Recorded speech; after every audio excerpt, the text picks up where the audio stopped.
Welcome to 360 Tamil. இன்னைக்கு இந்த வீடியோல நம்ம எந்த படத்தோட எக்ஸ்பிளனேஷன் பத்தி பார்க்க போறோம்னா, பெங்காலி சினிமால 2023ல வெளியான போர்ஃபி அப்படின்ற படத்தை பத்தி தான் பார்க்க போறோம். இது ஒரு பக்கமான கிரைம் த்ரில்லர் படம்னு சொல்லலாம். ஸ்டார்டிங்ல இருந்து எண்டிங் வரைக்கும் சூப்பரா கொண்டு போயிருப்பாங்க. முடிவுல நீங்க எதிர்பார்க்காத ஒரு ட்விஸ்டும் வச்சிருப்பாங்க. முதல்ல இந்த படத்தோட பிளாட்டை பத்தி சொல்றேன். ஒரு மர்ம நபர் இருக்கான் பாத்தீங்களா, தொடர்ச்சியா பொலிட்டீஷியனா சாவடிக்கிறான். மர்ம நபர்னு சொல்ல முடியாது, அதே மாதிரி ஒரு லேடியும் கூட சேர்ந்து கொலை பண்றாங்க. எதுக்காக மர்ம நபரும் அந்த லேடியும் சேர்ந்த மாதிரி இந்த கொலைலாம் பண்ணிட்டு இருக்காங்க, எதுக்காக அந்த குறிப்பிட்ட பொலிட்டீஷியன்ஸை கொலை பண்ணிட்டு இருக்காங்கன்றத ஒரு டிடெக்டிவ் விசாரிக்கிறதுக்காக வராரு.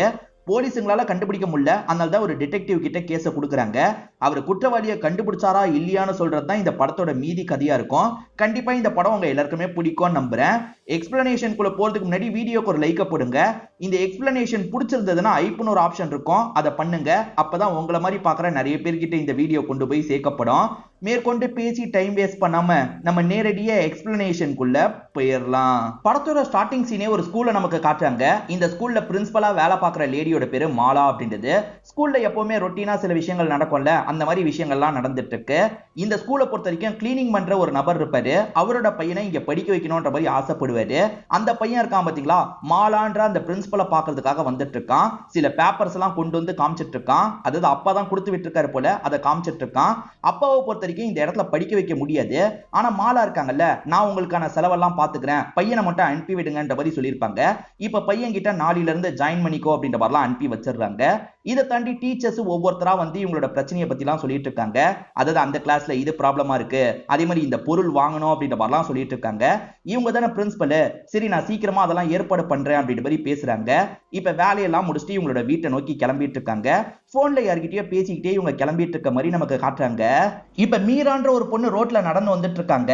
அப்பன்னு பார்த்து ஒரு கேங் இருக்காங்கல்ல, இவங்கள குறு குறுன்னு பார்த்துட்டு இருக்காங்க. இந்த மாதிரி ஒரு பொண்ணு வராலே, இவளை விடக்கூடாது அப்படின்ற மாதிரிலாம் யோசிக்க ஆரம்பிக்கிறாங்க. அந்த கேங்க சுத்து போடுறாங்கன்னு தெரிஞ்சதும் இவங்கள தப்பிக்கிறதுக்கு ட்ரை பண்றாங்க. ஆனா அதுக்குள்ள அந்த கேங்க சேர்ந்தவங்க இருக்காங்கல்ல, இவங்கள லாக் பண்ணிடுறாங்க.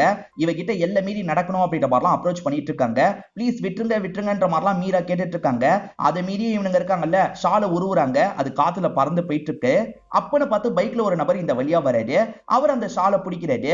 அவரோட பேரு தீபக் அப்படின்றது. இவங்களை காப்பாற்றணும் அப்படின்ற மாதிரி முடிவு எடுத்துறாரு. வேகமா இவங்களை நோக்கி வந்துட்டு இருக்காரு. ஆளுங்களும் இவனை அடிச்சு போட்டுட்டு ஒன்னா இருக்கலாம்ன்ற மாதிரிலாம் யோசிக்கிறாங்க. இந்த தீபக் கூட சண்டை போட ஆரம்பிக்கிறாங்க. ஆனா தீபக்கு பயங்கரமா சண்டை போடுவாரு போல. இந்த ஆளுங்க எல்லாரையும் அடிச்சு இங்க இருந்து ஓட விட்டுட்டு இருக்காரு. நம்ம தமிழ் சினிமாவை பார்த்து பெங்காலி சினிமாவை சேர்ந்தவங்க கொஞ்சம் கெட்டு போயிருக்காங்க. ஏன்னா தமிழ் சினிமால தான் இந்த மாதிரி சீன் எல்லாம் டெம்ப்ளேட்டா வரும். சோ அந்த பொண்ணு இருக்காங்கல்ல, காப்பாத்தினதுக்காக நன்றின்ற மாதிரிலாம் பண்ணிட்டு இருக்காங்க. இவருமே ஷால் அவங்க மேல போட்டு கவர் பண்ணிட்டு இருக்காரு. சரி பார்த்து வீட்டுக்கு போ அப்படின்ற மாதிரிலாம் அனுப்பி விடுறாரு. இதனால இந்த பொண்ணுக்கு இவரை லைட்டா பிடிக்க ஆரம்பிச்சிருச்சு அப்படின்ற மாதிரி நமக்கு காட்டுறாங்க. இப்ப திரும்பி நமக்கு மாலாவை காட்ட ஆரம்பிக்கிறாங்க. மாலா வீட்டுக்கு வந்துடுறாங்கல்ல, தம்பிக்கு டீ எல்லாம் போட்டு தரணும் அப்படின்ற மாதிரி டீ எல்லாம் போட்டு தம்பி கிட்ட தந்துட்டு இருக்காங்க. அந்த தம்பி யாருன்னு பாத்தீங்கன்னா, கொஞ்ச நேரத்துக்கு முன்னாடி தீபக்னு ஒருத்தரை காமிச்சாங்கல்ல, அவர் தான் தம்பியா இருப்பாரு. தீபக்கை பொறுத்த வரைக்கும் மீடியா துறையில தான் வேலை பார்த்துட்டு இருக்காரு. நிறைய இஷ்யூஸ் எல்லாம் கவர் பண்ணுவாரு போல, அதனால சில பிரச்சனையும் வரும் போல. அக்கா இருக்காங்கல்ல, எதுக்காகடா தேவையில்லாம நிறைய பிரச்சனையில எல்லாம் தலையிட்டு இருக்க, கொஞ்சம் கவனமா இருன்ற மாதிரிலாம் அட்வைஸ் பண்றாங்க. விடுக்கா நான் பாத்துக்கிறேன்ற மாதிரி தம்பியும் சொல்லிட்டாரு. இப்ப தம்பிக்கு ஒரு வேலை வருது போல, இங்க இருந்து கிளம்பிடுறாரு. இப்ப தம்பி போய் கொஞ்ச நேரத்துல இவங்க இருக்காங்கல்ல, வேற ட்ரெஸ் எல்லாம் போட்டு ரெடி ஆயிட்டு இருக்காங்க. கொஞ்ச நேரத்துல யாரோ இந்த இடத்துக்கு வராங்க. வர நபரோட பேரை சொல்றேன், கணேஷ் அப்படின்றது. இவர் பொலிட்டீஷியனா இருக்காரு போல, என்ன ரெடியா இருக்க போல அப்படின்ற மாதிரி இவங்களை பார்த்து கேட்கறாரு. தம்பி இருக்கும் போது நார்மலா ட்ரெஸ் பண்ணவங்க இப்ப ஆட்டான ட்ரெஸ்ல இருக்காங்க. இவரை செடியூஸ் எல்லாம் பண்ணிட்டு இருக்காங்க. இவரும் இவங்க கூட ஒன்னா இருக்கணும்னு முடிவு எடுக்கிறாரு. ஆக்சுவலா இவங்க விலை மாது வேலை பார்த்துட்டு இருக்காங்க போல, தம்பிக்கு தெரியாம பார்த்துட்டு இருக்காங்க. இப்ப வந்த அரசியல்வாதி கணேஷ் இருக்காருல, ஆரம்பிக்கலான்ற மாதிரி கட்டி பிடிச்சு ரொமான்ஸ் எல்லாம் பண்ண ஆரம்பிக்கிறாரு. ரொம்ப மூர்க்கத்தனமா இவங்க கூட ஒன்னா இருந்துட்டு இருக்காரு. இவங்க ரொம்ப ஃபீல் பண்ணிக்கிட்டே தான் இந்த விஷயத்த பண்ற மாதிரி தெரியுது. எதுக்காக ஃபீல் பண்ணிக்கிட்டே இந்த விஷயத்த பண்றாங்க அப்படின்றது தெளிவா தெரியல. ஒரு ஸ்டேஜ்ல இவருமே வேலைலாம் முடிஞ்சதுக்கு அப்புறம் இங்க இருந்து கிளம்பி போயிருந்தாரு. இப்ப இவரோட வீட்டுல நடக்கிற விஷயத்த நமக்கு காட்டுறாங்க. இவரை பொறுத்த வரைக்கும் ஏற்கனவே ஒய்ஃப் ஒரு பொண்ணெல்லாம் இருக்காங்க. அந்த பொண்ணு இருக்காங்கல்ல, பாய் ஃப்ரெண்ட் கூட சாட்லாம் பண்ணிட்டு இருக்காங்க. பொண்ணு அரையும் குறையுமா ட்ரெஸ் போட்டிருக்காங்க. வீட்டுல இப்படிதான் ட்ரெஸ் பண்ணுவியா, ஒழுங்கா உட்காரு அப்படின்ற மாதிரிலாம் அப்பா சொல்றாரு. அவங்களுமே ஒழுங்கா உட்காடுறாங்க. அப்பதான் பீஸா டெலிவரி பண்றதுக்காக ஒரு பொண்ணு இந்த இடத்துக்கு வரா. இந்த கணேஷோட பொண்ணு தான் ஆர்டர் பண்ணிருப்பாங்க போல. கரெக்டா அந்த வீட்டுக்கு வந்து தான் இந்த பொண்ணு டெலிவரி எல்லாம் தந்துட்டு இருக்காங்க. அப்படியே இந்த சீனை கட் பண்ணி வேற ஒரு சீனை காட்டுறாங்க. இப்ப டெலிவரி தரதுக்காக ஒரு பொண்ணு வந்திருக்காங்கல்ல, அவங்க வேற யார்கிட்டயோ பேசுறாங்க. அந்த டெலிவரி பாய் வருவான், நான் பண்ண வேண்டியதா பண்ணிடுறேன் அப்படின்ற மாதிரிலாம் யார்கிட்டயோ பேசுறாங்க. அந்த மர்ம பொண்ணு யார்கிட்ட பேசுறாங்கன்னு தெரியல. ஆக்சுவலா டெலிவரி தர வேண்டியது வேற ஒருத்தன் தான். நான் தான் அந்த வீட்டை சேர்ந்த பொண்ணு, நான் தான் ஆர்டர் பண்ணேன், என்கிட்ட தாங்கன்ற மாதிரி அந்த பையன் கிட்ட இருந்து டெலிவரியை வாங்குறாங்க. அதுக்கப்புறம் அவனை அடிச்சு மயக்கமாக்கிடுறாங்க போல. அவன் ட்ரெஸ் எல்லாம் எடுத்துக்கணும் அப்படின்ற மாதிரி அவன் ட்ரெஸ் எல்லாம் போட்டு தான் இவங்க வந்துட்டு இருக்காங்க. இவர் பொலிட்டீஷியன்ல, அதனால பாதுகாப்புக்காக போலீஸுங்களாம் கீழே இருக்காங்க. எந்த வீட்டுக்கு வந்திருக்கன்னு கேக்குறாங்க. அந்த பொலிட்டீஷியன் வீட்டுல பொண்ணு தான் ஆர்டர் பண்ணிருக்கான்ற மாதிரி இவங்க சொல்றாங்க. போலீஸுமே கால் பண்ணி கன்ஃபார்ம் பண்ணிடுறாரு. சரி போலான்ற மாதிரி அனுப்பி வச்சிருப்பாரு. அதுக்கப்புறம் தான் இந்த இடத்துக்கு வந்திருக்காங்க. இந்த பொண்ணு பீஸாவெல்லாம் வாங்கிட்டு காசை தந்துருங்கன்ற மாதிரி அப்பா கிட்ட சொல்றா. அப்பாவுமே அந்த இடத்துக்கு வந்து காசெல்லாம் தந்துட்டு இருக்காரு. இப்ப இந்த பீஸா டெலிவரி பண்றதுக்காக வந்த பொண்ணு இருக்காங்கல்ல, சார் ரெஸ்ட் ரூம் யூஸ் பண்ணோம், அதே மாதிரி கொஞ்சம் தண்ணி கிடைக்குமான்ற மாதிரி கேக்குறாங்க. இந்த நபர் தான் கொஞ்சம் பொண்ணுங்க விஷயத்துல வீக்கானவர்ல, உட்காரு அப்படின்ற மாதிரி உட்கார வச்சு தண்ணி எடுக்கிறதுக்காக போறாரு. அந்த கேப்ல ஒய்ஃப் வந்துடுறாங்க. நீ யாரு என்னன்ற மாதிரிலாம் கேட்டுட்டு இருக்காங்க. அப்படி கேட்டுட்டு இருக்கும் போது அந்த மர்ம பொண்ணு இருக்கா பாத்தீங்களா, கத்திய வச்சு அவங்க கழுத்துல ஒரு போடு போடுறா. அவங்க பொத்துன்னு கீழே விழுந்துடுறாங்க. இதை பாக்குற பொண்ணு பயத்துல கத்த ஆரம்பிக்கிறா. பொண்ணையும் கத்திய வச்சு லாக் பண்ணிட்டு இருக்காங்க. இப்ப இந்த இடத்துக்கு கணேஷ் வந்து நீ யாரு, எதுக்காக இப்படி பண்ணிட்டு இருக்கன்ற மாதிரிலாம் கேக்குறாரு. இந்த மர்ம பொண்ணு இருக்காங்கல்ல, இந்த கணேஷ் கிட்ட ஒரு வீடியோவை காட்டுறாங்க. அந்த வீடியோல என்ன காட்டுறாங்கன்னு தெரியல. இது எப்படி உன்கிட்ட கிடைச்சது அப்படின்ற மாதிரிலாம் கேட்டுட்டு இருக்காரு. இப்ப இந்த பொண்ணு இருக்காங்கல்ல, இது வெளியே வரக்கூடாதுன்னா நான் சொல்ற விஷயத்த நீ பண்ணணும் அப்படின்ற மாதிரி சொல்லிட்டாங்க. இப்ப கணேஷோட பொண்ணு கதையை முடிச்சிடுறாங்க. கணேஷ் செம்ம பயத்துல இருக்காரு. இந்த 2 கொலையை நீ தான் பண்ணன்ற மாதிரி சொல்லணும், அதே மாதிரி நீ தற்கொலை பண்ணிக்கணும்ன்ற மாதிரி அந்த மர்ம பொண்ணு இருக்காங்கல்ல சொல்லிட்டு இந்த இடத்தை விட்டு கூலா கிளம்ப ஆரம்பிக்கிறாங்க. இப்ப இவருமே ஒய்ஃப் இறந்து போனதை நினைச்சு ஃபீல் பண்றாரு. அதே மாதிரி பொண்ணை பார்த்து ஃபீல் பண்ணிட்டு இருக்காரு. இவங்க 2 பேரும் கொலை பண்ணன்னு எழுதி வச்சுட்டு நீ தற்கொலை பண்ணிக்கணும் அப்படின்ற மாதிரி அவங்க சொன்னாங்கல்ல, அந்த மாதிரி பண்ணிடலாம் அப்படின்ற மாதிரி இவர் யோசிக்கிறாரு. ஏன்னா அவங்க காமிச்ச வீடியோ பரவனா இவருக்கு பிரச்சனை வரும் போல, நம்ம பண்ணிடலாம் அப்படின்ற மாதிரி இவர் டைப் பண்ணிடுறாரு. கன் எடுத்து இவரே ஷூட் பண்ணிக்கிறாரு. இப்பதான் அந்த பொண்ணு ஃபேஸை ஓபன் பண்ணிட்டு போறதை நமக்கு காட்டுறாங்க. இந்த மர்ம பொண்ணு யாருன்னு பாத்தீங்கன்னா மீரா தான். அத தீபக் ஒரு பொண்ணை காப்பாத்தினார்ல, அந்த மீரா தான் இங்க இருந்து கிளம்புறாங்க அப்படின்ற மாதிரி நமக்கு காமிச்சிடுறாங்க. இப்ப காலையில போலீஸுங்க இந்த ஸ்பாட்டுக்கு வந்துடுறாங்க. இவர் தான் ஒய்ஃபையும் பொண்ணையும் சாவடிச்சுட்டு தற்கொலை பண்ணிருக்காரா அப்படின்ற மாதிரி யோசிக்கிறாங்க. மத்தவங்க கிட்ட விசாரிச்சு பாக்குறாங்க. இவங்களுக்குள்ள எந்த ஒரு பிரச்சனையும் இல்லாம தான் இருந்தது. ஒய்ஃபுக்கும் இவருக்கும் சண்டை வரும், ஆனா பொண்ணு மேல ரொம்ப அன்பு வச்சிருந்தாரு அப்படின்ற மாதிரிலாம் சொல்றாங்க. லேப்டாப்பை செக் பண்ணி பார்க்கும்போது நான் தான் சாவடிச்சேன், நானும் போய் சேர்றேன் அப்படின்ற மாதிரிலாம் எழுதி வச்சிருக்காரு. அதாவது டைப் பண்ணி வச்சிருக்காரு. இதை தாண்டி அதுல ஒரு கவிதை மாதிரியும் டைப் பண்ணி வச்சிருக்காரு. அந்த மர்ம பொண்ணு தான் இந்த மாதிரி நீ சேர்த்து டைப் பண்ணும் அப்படின்ற மாதிரி சொல்லிட்டு போயிருப்பாங்க. அதே மாதிரிதான் இவர் பண்ணி வச்சிருக்காரு போல. இந்த சாவு கண்டிப்பா இவரா பண்ணது இல்ல, வேற ஏதோ நடந்திருக்குன்ற மாதிரிலாம் யோசிக்கிறாங்க. பீஸா டெலிவரிக்காக கடைசியா ஒரு பொண்ணு வந்தான்றதை உங்களுக்கு தெரிய வருது. அந்த பொண்ணு யாரு என்னன்றதை விசாரிக்கணும்னு யோசிக்கிறாங்க. ஆக்சுவலா இறந்து போயிருக்கவர் ஒரு பெரிய பொலிட்டீஷியன்ல அவரோட ஃப்ரெண்ட்ஸா சிலர் இருப்பாங்க. அவங்க கருத்தெல்லாம் சொல்லிட்டு இருக்காங்க. இறந்து போன அந்த கணேஷ் இருக்காரு பாத்தீங்களா, ஒரு கட்சியில பெரிய பொறுப்புல இருந்திருப்பாரு. அதனால தான் எல்லாருமே இதை பத்தி தொடர்ச்சியா பேசிக்கிட்டே இருக்காங்க. அப்படியே கட் பண்ணி நமக்கு மாலாவை காட்டுறாங்க. மாலா கூட தான் அவர் கடைசியா ஒன்னா இருந்தாரு. அதுக்கப்புறம் தான் இறந்து போயிருக்காரு. இப்ப மாலாவை பாக்குறதுக்காக இங்க வேலை பார்க்குற ஒருத்தர் வந்திருக்காரு. இவருக்கு ஏதோ பண தேவை இருக்கு போல, ஆனா எப்படி கேக்குறது அப்படின்ற மாதிரி தயங்கி உட்கார்ந்துட்டு இருக்காரு. அதை புரிஞ்சுக்கிட்ட மாலா இருக்காங்கல்ல, இந்தாங்க இந்த காசை வச்சுக்கோங்க அப்படின்ற மாதிரிலாம் தராங்க. மாலா ரொம்ப நல்ல டைப்ன்ற மாதிரி தான் நமக்கு காட்டுறாங்க. மாலாவை பொறுத்த வரைக்கும் தீபக்னு ஒரு தம்பி இருக்கிற மாதிரி காமிச்சாங்கல்ல, அந்த தம்பியை மீட் பண்ணி பேசிட்டு இருக்காங்க. தம்பியுமே லவ் மேட்டரா அக்கா கிட்ட ஓபன் பண்ணிடுறாரு. அதாவது மீரான்னு ஒருத்தங்களை காப்பாத்தி அவங்கள லவ்லாம் பண்ண ஆரம்பிச்சாரு பாத்தீங்களா, அதை பத்தி தான் அக்கா கிட்ட சொல்லிட்டு இருக்காரு. எனக்கு ஓகேன்ற மாதிரி அக்காவும் இந்த இடத்துல ஏத்துக்கிறாங்க. கொஞ்ச நேரத்துல மீரா இந்த இடத்துக்கு வந்துடுறாங்க. நீங்க 2 பேர் பேசிக்கோங்கன்ற மாதிரி அக்காவும் இங்க இருந்து கிளம்பிடுறாங்க. இப்ப மீராவும் இவரும் சேர்ந்த மாதிரி பேசிட்டு இருக்காங்க. மீரா கிட்ட இவர் பாக்குற வேலையை பத்தி எல்லாம் சொல்லிட்டு இருக்காரு. உங்க வேலையில ரிஸ்க் எல்லாம் இருக்குமான்ற மாதிரி கேக்குறாங்க. மீடியா துறையில ரிஸ்க் இல்லாம எப்படி, ரிஸ்க் எல்லாம் இருக்கதான் செய்யும்னு சொல்றாரு. இவங்க 2 பேருமே பழகிட்டு இருக்கிறத ஒரு சாங் மாதிரி நமக்கு காட்டுறாங்க. ஆக்சுவலா மீரா தான் கணேஷை கொன்னாங்கன்ற மாதிரி நமக்கு காமிச்சிருப்பாங்க. அதை பத்தி எல்லாம் இவருக்கு தெரியுமா என்னன்றது நமக்கு தெரியல. இவங்க லவ் பண்றதை மட்டும் ஒரு சாங் மாதிரி நமக்கு காமிச்சிட்டு இருக்காங்க. இப்ப போலீஸ் லேடி இருக்காங்கல்ல, ஒருத்தனை லாக் பண்ணி விசாரணை பண்ணிட்டு இருக்காங்க. ஆக்சுவலா இவன் தான் இன்னைக்கு டெலிவரி பண்ண வேண்டியது, வேற ஒரு பொண்ணு டெலிவரி பண்றதுக்காக போயிருக்காங்க. உண்மையை சொல்லு, யாரா இப்படி பண்ணா, நீயும் இந்த பிளான்ல சம்பந்தப்பட்டிருக்கியான்ற மாதிரிலாம் கேக்குறாங்க. ஐயோ மேடம் எனக்கு எதுவுமே தெரியாதுன்ற மாதிரிலாம் இவன் சொல்லிட்டு இருக்கான். சரி உன்னை அடிச்சது யாருன்ற மாதிரிலாம் விசாரிக்கிறாங்க. அவன் மாஸ்க் போட்டு முகத்தை மறைச்சிருந்தான், எனக்கு முகம் தெரியல, கண்ணு மட்டும் தான் தெரிஞ்சது அப்படின்ற மாதிரிலாம் இவர் சொல்லிட்டு இருக்காரு. அப்ப அந்த பொண்ணு அடிச்சு ட்ரெஸ்ஸை எடுக்கல போல, வேற ஏதோ ஒரு ஆண் அடிச்சிருக்கான். அதுக்கப்புறம் அந்த பொண்ணு ட்ரெஸ்ஸை எடுத்து போட்டிருக்காங்க போல. சோ எவனோ ஒருத்தன் தான் இந்த விஷயத்த பண்ணிட்டு இருக்கான், அவனை பத்தி தெரியலன்ற மாதிரி இவங்க யோசிக்கிறாங்க. அந்த கணேஷை பொறுத்த வரைக்கும் ஒரு பெரிய பொலிட்டிக்கல் பார்ட்டியில இருக்கிறதா சொன்ன பாத்தீங்களா, அந்த பொலிட்டிக்கல் பார்ட்டியோட ஹெட் லேடியை நமக்கு காட்டுறாங்க. அந்த லேடி ஆளுங்க கூட இந்த இடத்துக்கு வந்திருக்காங்க. என்ன இன்னும் கண்டுபிடிக்காம இருக்கீங்கன்ற மாதிரிலாம் போலீஸ் மேல கோவப்பட்டு இருக்காங்க. கண்டிப்பா அவன் தற்கொலை பண்ணிருக்க மாட்டான், யாரோ மிரட்டி தான் இந்த மாதிரி பண்ண வச்சிருக்காங்க, அது யாரு என்னன்றதை சீக்கிரமா கண்டுபிடிங்க அப்படின்ற மாதிரிலாம் சத்தம் போட்டுட்டு இங்க இருந்து கிளம்புறாங்க. இன்னும் சில நாட்கள்ல எலெக்ஷன் வேற வரப்போது போல, அதுக்கான வேலைகள் எல்லாம் பார்க்கணும் அப்படின்ற மாதிரி ஆளுங்க கிட்ட பேசுறாங்க. பிரச்சாரம் பண்ற மாதிரி வேலை இருக்கும்ல, அதெல்லாம் இவங்க பண்ணிட்டு இருக்காங்க. இப்போ ஒரு விலை மதுவை பார்க்கிறதுக்காக ஒரு வயசானவர் வந்திருக்காரு. இந்த வயசானவர் யாருன்னு கேட்டீங்கன்னா, ஒரு லேடியை நமக்கு காமிச்சாங்கல்ல, அந்த லேடி கிட்ட தான் இவருமே அசிஸ்டன்ட் மாதிரி வேலை பார்க்கறாரு. ஸ்டார்டிங் இறந்து போன கணேஷோட ஃப்ரெண்டா தான் இவர் இருப்பாரு. இப்ப இவங்கள பத்தி தெரிஞ்சு இவங்க கூட ஒன்னா இருக்கிறதுக்காக வந்திருக்காரு போல. இந்த இடத்துல யார் இருக்கானா, மாலா தான் இருக்காங்க. பயங்கரமா மேக்கப்லாம் பண்ணியிருக்காங்க. இப்ப இவருமே மாலாவை கட்டி பிடிச்சி ஒன்னா இருக்கிறதுக்கெல்லாம் ட்ரை பண்றாரு. மாலாவும் ரொம்ப ஜாலியா இவர்கிட்ட நடந்துக்கிற மாதிரிலாம் நடிச்சிட்டு இருக்காங்க. ஒரு சைடு இவரை சாட்சி வச்சுட்டு திடீர்னு கத்திய வச்சு இவரை குத்த ஆரம்பிக்கிறாங்க.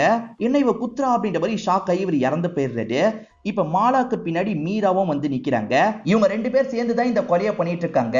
இதை தாண்டி ஒரு ஆணம் சம்பந்தப்பட்டிருக்காரு, அது தீபக்கா இருக்க வாய்ப்பு இருக்கு. அப்படியே கட் பண்ணி ஒரு பகுதியை காட்டுறாங்க. அங்கதான் இவங்க முகேஷோட பாடியை போட்டிருப்பாங்க. இப்ப போலீஸுங்களாம் அந்த இடத்துக்கு வந்து பாடியை பார்த்துடுறாங்க. என்ன இவ்வளவு கொடூரமா சாவடிச்சிருக்காங்க. இப்பதான் அந்த கட்சியில இருக்க கணேஷ்னு ஒருத்தர் இறந்து போனாரு, அதுக்குள்ள இவர் இறந்து போயிருக்காரு, என்னவா இருக்கும் அப்படின்ற மாதிரி போலீஸுங்களாம் யோசிச்சுட்டு இருக்காங்க. ஆக்சுவலா போலீஸுங்களுக்கு ஏற்கனவே மீடியா கிட்ட இருந்து பிரஷர் தாங்கல. இந்த பிரஷர் மத்தியில நம்ம எப்படி வேலை பார்க்கறது, அதே மாதிரி இங்கேயும் ஒரு வாசகம் எழுதி இருக்கு அப்படின்ற மாதிரி அந்த வாசகத்தை படிக்கிறாங்க. அந்த வாசகம் என்னன்றதை இவங்களால புரிஞ்சுக்க முடியல. நெட்ல போட்டு சர்ச் பண்றாங்க. ரவீந்திரநாத் தாகூர்னு ஒரு ஆத்தர் இருக்காரு பாத்தீங்களா, அவர் எழுதின விஷயம் அப்படின்றது இவங்களுக்கு தெரிய வருது. ஃபர்ஸ்ட் கணேஷ்னு ஒருத்தர் இறந்து போனார்ல, அவர் தற்கொலைக்கு ஒரு நோட்டு மாதிரி எழுதி வச்சிருப்பாரு. அதுலயும் ஒரு கவிதை இருந்திருக்கும், அதுவும் ரவீந்திரநாத் தாகூரோட கவிதை அப்படின்றது இவங்களுக்கு தெரிய வருது. இவங்க தெரிஞ்சுக்கிட்ட எல்லாத்தையும் மீடியா கிட்ட பேட்டி மாதிரிலாம் தந்துட்டு இருக்காங்க.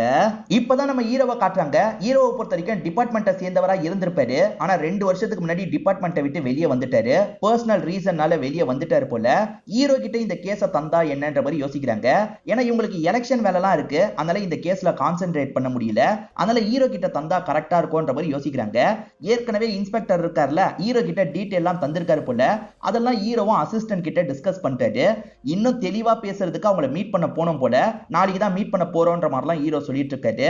இப்ப இன்ஸ்பெக்டரும் அந்த எஸ்ஐயும் நின்னுட்டு இருக்காங்க. இவரும் அசிஸ்டன்ட்டும் சேர்ந்த மாதிரி அந்த இடத்துக்கு வந்துடுறாங்க. எங்களுக்கு எலெக்ஷன் வேலை நிறைய இருக்கு, அதனால இந்த கேஸ்ல கான்சென்ட்ரேட் பண்ண முடியல. இப்போ வரைக்கும் என்னெல்லாம் நடந்திருக்கோ அது எல்லாத்தையும் உங்களுக்கு இன்ஃபர்மேஷனா தந்தாச்சு. இதுக்கு மேல எந்த ஒரு கொலையும் நடக்கக்கூடாது. அதே மாதிரி சீக்கிரமா குற்றவாளி யாருன்றதை கண்டுபிடிங்கன்ற மாதிரி இன்ஸ்பெக்டர் சொல்லிட்டாரு. நான் பாத்துக்கிறேன் அப்படின்ற மாதிரி ஹீரோவும் இந்த இடத்துல ஏத்துக்கிறாரு. உன்ன மாதிரி ஆள்லாம் டிபார்ட்மெண்ட்ல இருந்திருக்கணும், நீ டிபார்ட்மெண்ட்டை விட்டு போனது டிபார்ட்மெண்ட்டுக்கே பெரிய இழப்புன்ற மாதிரிலாம் சொல்லிட்டாரு.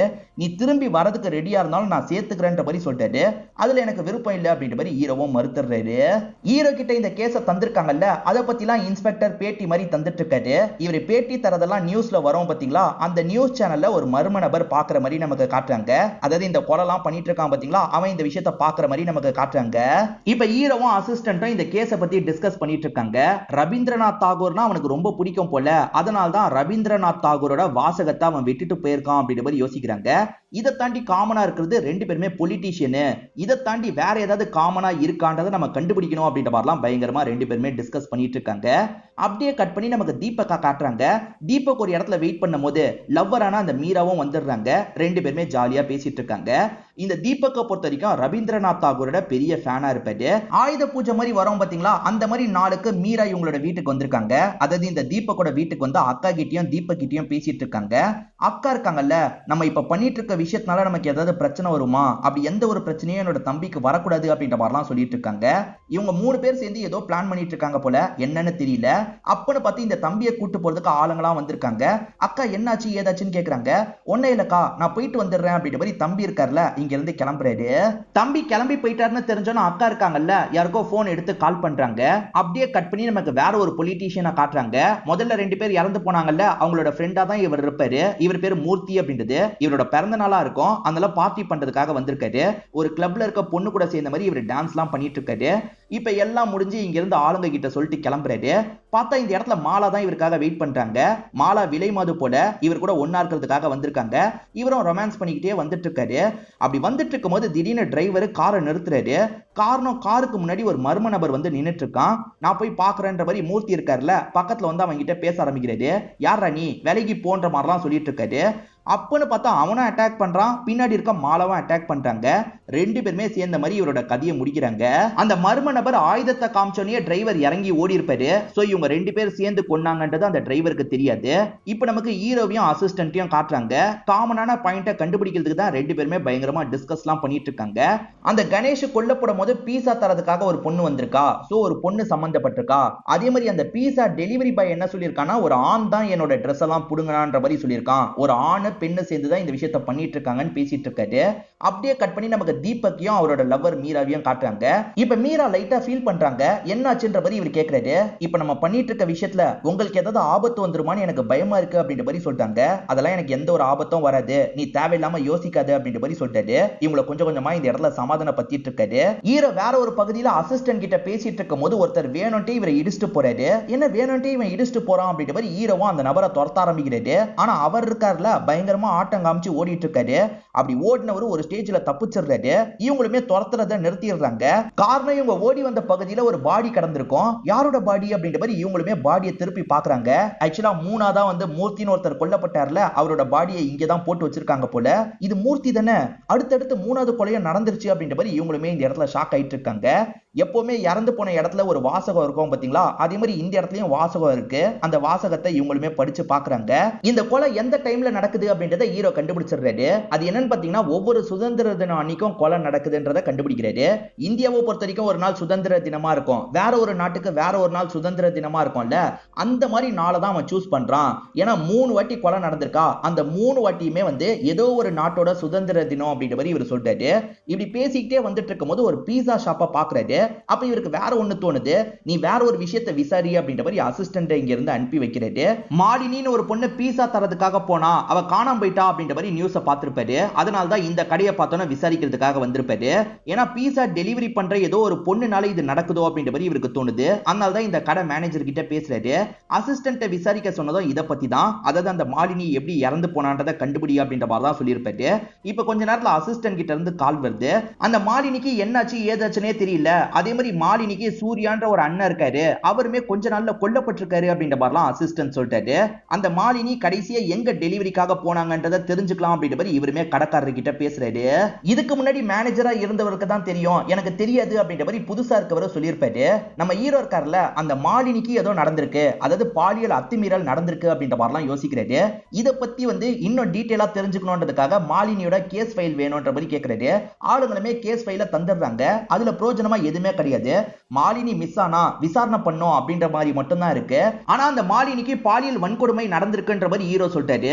எதை வச்சு சொல்றாருன்னா, இவங்களுக்கு துண்டு துண்டா வாக்கியம் கிடைச்சது பாத்தீங்களா, அதெல்லாம் சேர்த்தா ஒரு பொண்ணுக்கு அநியாயம் நடந்திருக்கு, அதனால தான் இந்த பழி வாங்குற படலாம் நடக்குது அப்படின்ற மாதிரி தான் மீனிங் வரும். இதை வச்சு தான் சொல்றாரு. இப்ப அந்த முன்னாள் மேனேஜர் வந்துட்டாருன்னு தெரிய வருது. இவருமே அந்த மேனேஜரை பாக்குறதுக்காக கடைக்கு வந்துடுறாரு. இப்ப இந்த மேனேஜர் கிட்ட பேச ஆரம்பிக்கிறாரு. நீங்க இருக்கும் போது தானே அந்த பொண்ணு உங்களுக்கு கீழே வேலை பார்த்தா, அந்த பொண்ணுக்கு என்னாச்சு ஒழுங்கா சொல்லுங்க அப்படின்ற மாதிரிலாம் கேட்டுட்டு இருக்காரு. இவர் மேனேஜரா இருக்கும்போது 2 பேர் வேலை பார்த்திருப்பாங்க. மாலினின்ற ஒரு பொண்ணு, அந்த பொண்ணோட அண்ணனான சூர்யான்றவர் வேலை பார்த்திருப்பாரு. ஆக்சுவலா சூர்யாக்கு தான் ஒரு ஆர்டர் வந்திருக்கும். ஒரு இடத்துல பார்ட்டி நடக்குது, அங்க ஆர்டர் பண்ணிருக்காங்க, கொடுத்துரு அப்படின்ற மாதிரிலாம் அனுப்பி வச்சிருப்பாரு. ஆனா சூர்யாக்கு வேற ஒரு வேலை வந்திருக்கும், அதனால தங்கச்சியை அனுப்பி விடலான்ற மாதிரி யோசிச்சிருப்பாரு. மாலினி எனக்கு வேலை வந்துருச்சு, நீ போய் தந்துடுறியான்ற மாதிரி கேட்கறாரு. சரிண்ணே நான் தந்துடுறேன் அப்படின்ற மாதிரி மாலினின்ற பொண்ணும் ஏத்துக்கிறாங்க. அண்ணன் கிட்ட டெலிவரிக்கான பார்சல்லாம் வாங்கிட்டு இங்க இருந்து கிளம்ப ஆரம்பிக்கிறாங்க. அந்த பார்ட்டியை கண்டக்ட் பண்ணது யாருன்னு பாத்தீங்கன்னா, அந்த பொலிட்டிக்கல் பார்ட்டி வச்சிருக்க லேடி தான் கண்டக்ட் பண்ணிருப்பாங்க. அவங்களோட சப்போர்ட்டர்ஸ் எல்லாருமே இந்த இடத்துல இருக்காங்க. இந்த பொண்ணுமே டெலிவரி தந்துட்டு போலான்னு நினைக்கிறாங்க. அந்த பொண்ணுக்கு காசு தரணும்ல, இந்த ரூம்ல வெயிட் பண்ணுன்ற மாதிரி உட்கார வச்சிடுறாங்க. இங்க இருக்க இந்த பெருசுங்கெல்லாம் அந்த பொண்ணு கிட்ட எல்லை மீறி நடக்கணும்ன்ற மாதிரி கணக்கு பண்றாங்க. ஒவ்வொருத்தரா என்னென்னமோ சாக்கு சொல்லிட்டு இங்க இருந்து போறாங்க. இந்த பொலிட்டிக்கல் பார்ட்டி லீடர் லேடியும் எங்க போறாங்கன்ற மாதிரி யோசிக்கிறாங்க. அப்படி வரவங்க அந்த பொண்ணு கிட்ட எல்லை மீறி நடக்க ஆரம்பிக்கிறாங்க. அந்த பொண்ணுமே இவங்க நடக்க ஆரம்பிக்கும் போதே என்ன பண்ணுவாங்கன்னா, இவங்க போன் எடுத்து ஒரு இடத்துல கேமராவை செட் பண்ணி வச்சிருவாங்க. அதெல்லாம் இவங்களுக்கு தெரியாது. இவனுங்க 3 பேருமே அந்த பொண்ணு கிட்ட எல்லை மீறிலாம் நடந்துட்டு இருக்காங்க. சோ எல்லாமே கேமரால ரெக்கார்ட் ஆயிட்டு இருக்கு. இந்த பொண்ணு இப்ப மயக்கத்துல இருக்கும் போது அவனுங்க எந்திரிச்சு போயிடுவாங்க. அதுக்கப்புறம் இந்த பொண்ணு அந்த போனை எடுத்து பாக்குறாங்க. போன தங்கச்சி திரும்பி வரலன்னு தெரிஞ்சோன்னா அண்ணன் இருக்காரு பாத்தீங்களா, பிரச்சனை எல்லாம் பண்ண ஆரம்பிச்சிருப்பாரு.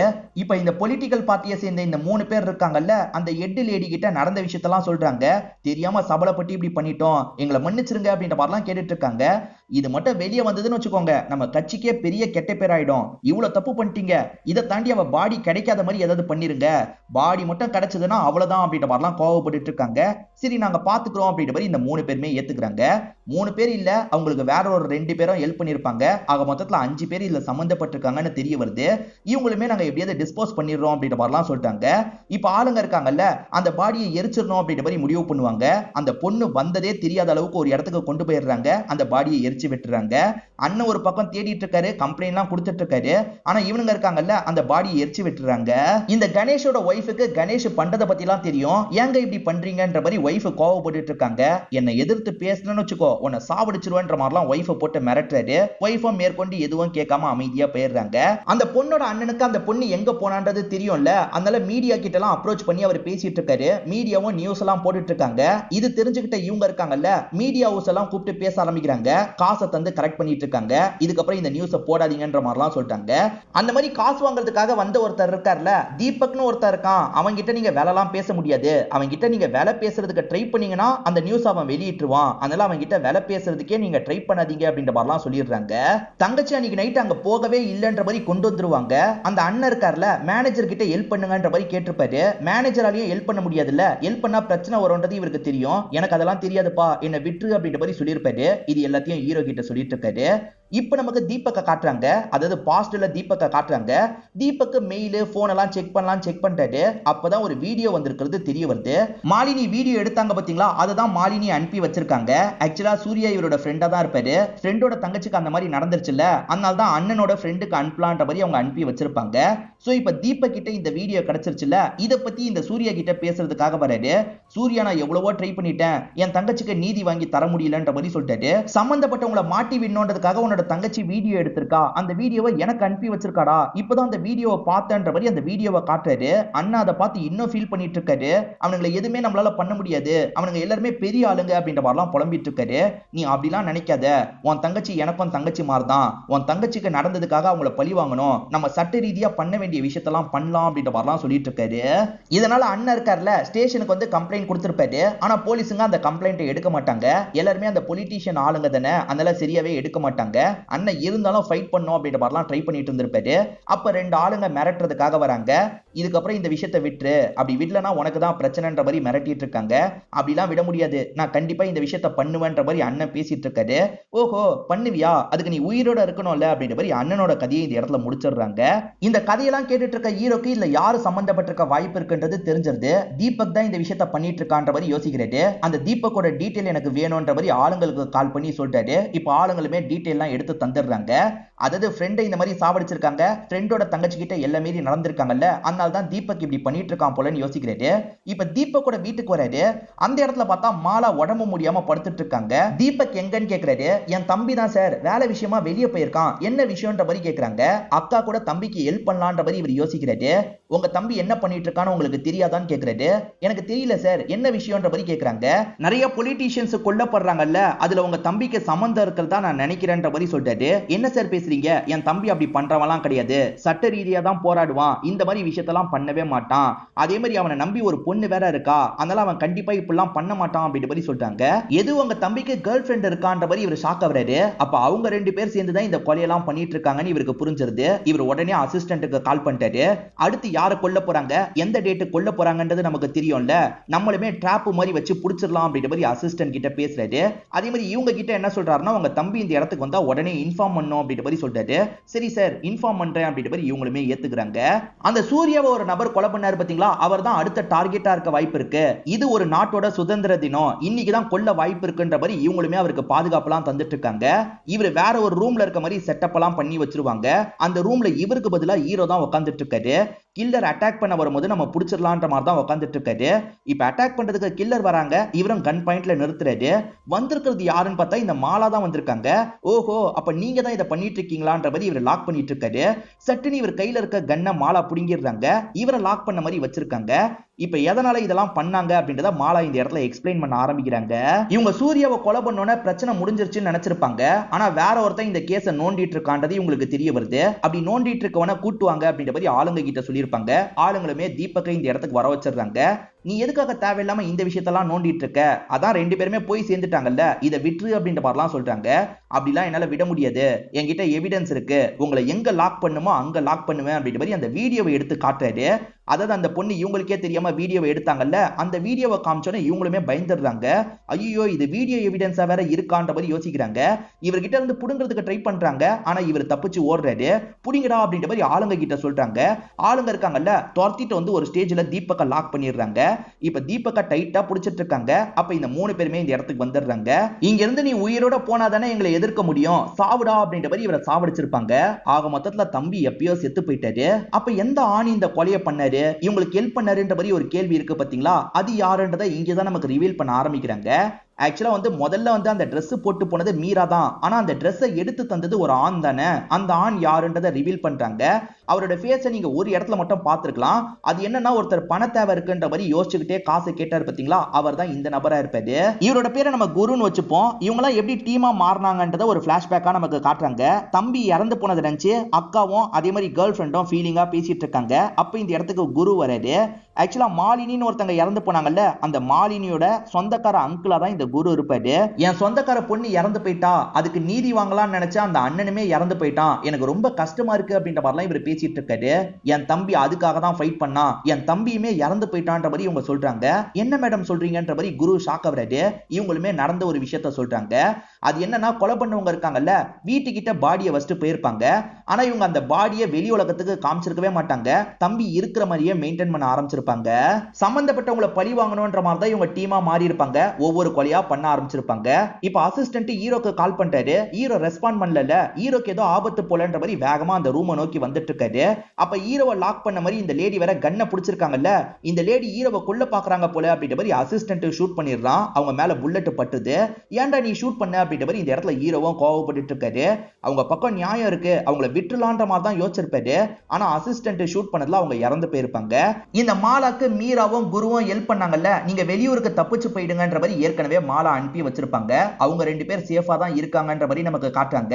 அதே மாதிரி அந்த பொலிட்டிக்கல் பார்ட்டியை சேர்ந்த வேற சிலரும் சம்பந்தப்பட்டாங்கல்ல, அவங்களெல்லாம் அரெஸ்ட் பண்ண வச்சிருக்காரு. இதுக்கெல்லாம் அந்த பொலிட்டிக்கல் பார்ட்டியோட ஹெட் லேடியும் காரணம் தானே. அவங்கள அரெஸ்ட் பண்றதுக்கான வேலையும் நடந்துட்டு இருக்கு. என்னெல்லாம் அரெஸ்ட் பண்ண முடியாதுன்ற மாதிரி சொல்லிட்டு இருக்காங்க. என்கிட்ட எவிடன்ஸ் இருக்குன்ற மாதிரி அந்த மாலா தந்த எவிடன்ஸ் வச்சு இவங்களை லாக் பண்ணிடுறாரு. இப்ப இவங்களுமே கம்பி எண்ணிட்டு இருக்க மாதிரி நமக்கு காட்டுறாங்க.